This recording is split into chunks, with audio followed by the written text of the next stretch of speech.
today I'm going to demonstrate center of gravity activity using balancing butterflies.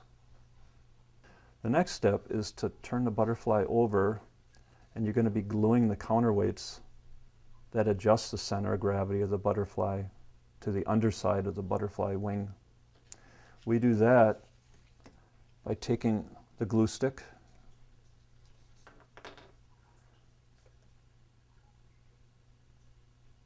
putting a nice supply of glue on each wingtip,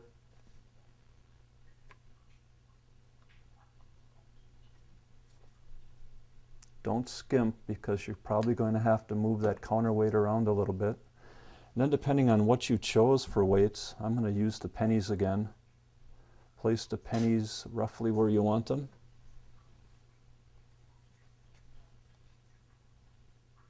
And that's good for now, because there's a really good chance you're going to have to move them around some more.